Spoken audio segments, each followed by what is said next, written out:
Indira park ధర్నా చౌక్ లో Telangana assigned land owners welfare association దక్షిణాది joint action committee సంయుక్త ఆధ్వర్యంలో అసైన్డ్ భూములు హక్కులకై ధర్నా చేపట్టారు. ఈ సందర్భంగా ప్రొఫెసర్ దక్షిణాది ఏఎస్సీ చైర్మన్ ప్రొఫెసర్ గాలి వినోద్ కుమార్ మాట్లాడుతూ రాష్ట్రంలో 24.25 లక్షల ఎకరాల అసైన్డ్ భూములకు యాజమాన్య హక్కులు కల్పించాలని డిమాండ్ చేశారు.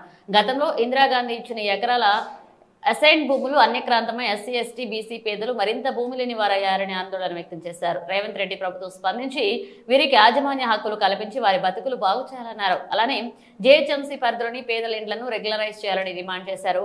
బింగి రాములు అధ్యక్షతన కార్యక్రమానికి దక్షిణాది జేఏసీ చైర్మన్ గాలి వినోద్ కుమార్, మాజీ MLA Julakanti Rangareddy, justice Eswaraiah, BJP నాయకులు పాల్గొన్నారు.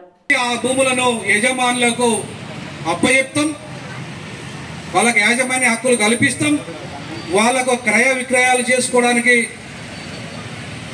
అవకాశాలు కల్పిస్తామని చెప్పేసి చెప్పడం జరిగింది. కేసీఆర్ గారు చెప్పారు అసెంబ్లీ సాక్షిగా.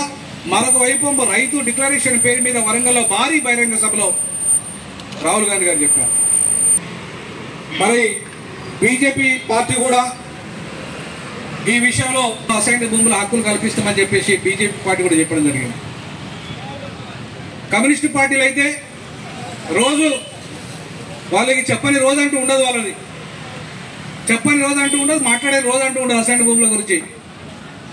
మరి ఎంతమంది మాట్లాడినా కూడా ఎందుకు అవి రక్షించలేకపోయింది?